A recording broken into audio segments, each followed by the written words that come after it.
For years, Adil lived for everyone else. He was the person who always said yes, even when his mind was screaming no. He swallowed his words to keep the peace, and he put his own dreams on hold to fulfill the expectations of others.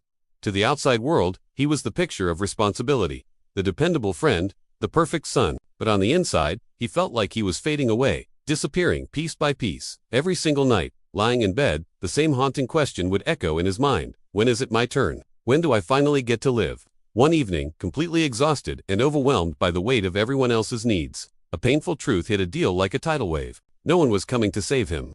Time wouldn't magically fix it. Other people wouldn't suddenly see his sacrifice. And luck wasn't going to just show up at his door. If he wanted his life to change, he had to be the one to change it.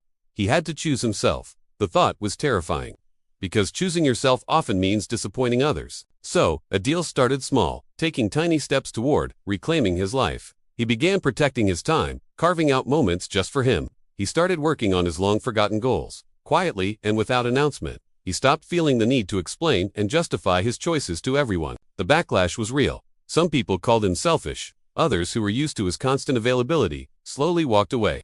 It hurt, but for the first time in a very long time, Adil felt honest. He was living in alignment with his own truth, and he learned a hard lesson. You often lose people when you stop betraying yourself. The change wasn't instant. It was a slow, gradual process, but something powerful began to shift within him. He started waking up feeling lighter. The heavy burden of expectation lifted from his shoulders. His thoughts became clearer, no longer clouded by resentment. Most importantly, he started to respect himself. And that self-respect fundamentally changed how the world treated him. People began to respect his boundaries because he first respected them himself. Success didn't arrive with a loud bang or a dramatic fanfare. It crept in quietly, in the form of peace. It showed up as a newfound confidence in his own decisions. It was the feeling of having control over his own life.